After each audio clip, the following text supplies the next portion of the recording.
الله أيها الأوطان، والله قلوبنا تدمع دما قبل العيون على فراقكم، واحنا لسنا معكم في هذه الساعات وفي هذه اللحظات تذكر الله تبارك وتعالى لكم بالرضا.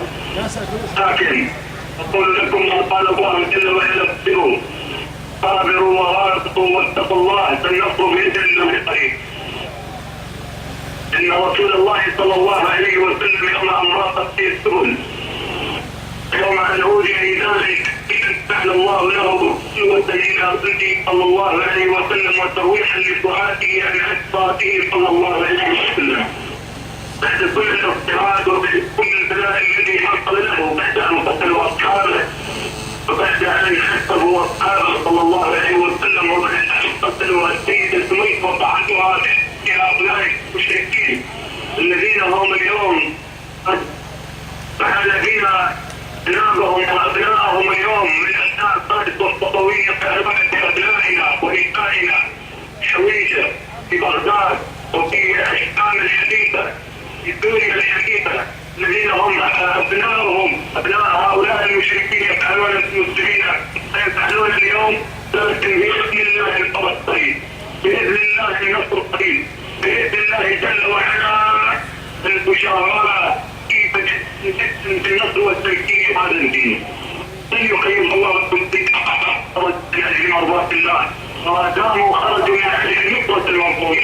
ابشروا، الذي اصبح قلب رسول الله لا بد ان يصبح المسلمين اليوم، الذي استغرق قلب رسول الله بالاسراء والمعراج لا بد ان يشر المسلمين ساحات الحزب والكرامه في بغداد، في هذا في الحويجه، في الموصل، في الانبار، في فلوجه، في كل مكان. نحن السنه الصوت التكتيكي بالله تبارك وتعالى. ابشروا صاحب الهم ان الهم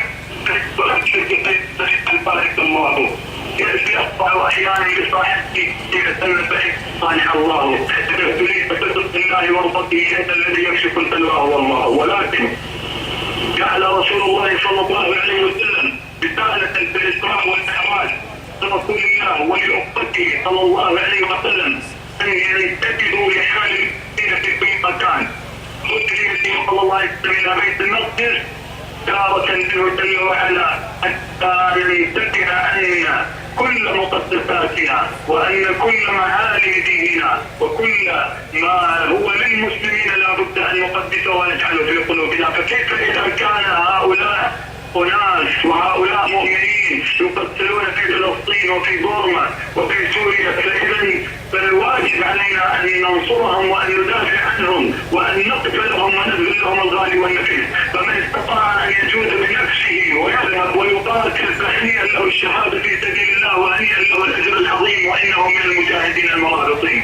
ومن استطاع أن يجود بماله لنصرة إخوانه في العراق في بغداد في كل مكان وفي سوريا فليفعل، فإنه الأجر العظيم بإذن الله تبارك وتعالى.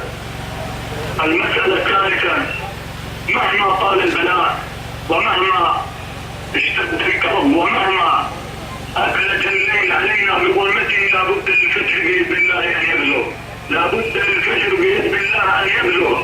ففجر الإسلام قادم، فجر الإسلام وزوال رؤوس الظالمين والقتل والمجرمين وأذنابهم وعملاءهم والذين هم أذيال لهم في محافظتنا وفي كل المحافظات لابد أن يبلغوا، ولكن بقوة الأبطال المرابطين أمثالكم، بقوة المرابطين المجاهدين في ساحات العزة وفي ساحات الكرامة وفي ساحات الوضع. فأبشروا فالنصر قريب بإذن الله تبارك وتعالى، أبشروا النصر قريب بإذن الله تبارك وتعالى. ونقول لهؤلاء الظلمة بلسانكم وبلسان أهل السنة والجماعة، نقول القتل والإعدام لا يفنينا ما دام نهج المصطفى حالينا، نمضي ولو كسب المنايا دربنا، نحمي حمانا ونصون الدين. أيها الأبطال أيها المرابطون اصبروا واملأوا ساحاتكم بالتكبير وأعلوا أصواتكم بالله أكبر وهزوا بها عروش الظالمين فإنهم يرعبون منها الله، إنهم يرعبون من التكبير. فدائما كبروا وقولوا الله أكبر ووحدوا صفوفكم واعتصموا بدين الله تبارك وتعالى النصر بإذن الله قريب. لا يخذلنكم كلام المتكلمين ولا قول المرجئين، فأنتم أهل السنة لكم النصر بإذن الله والنصر قريب. والسلام عليكم ورحمة الله وبركاته. تكبير اخواني، تكبير. شكرا للشيخ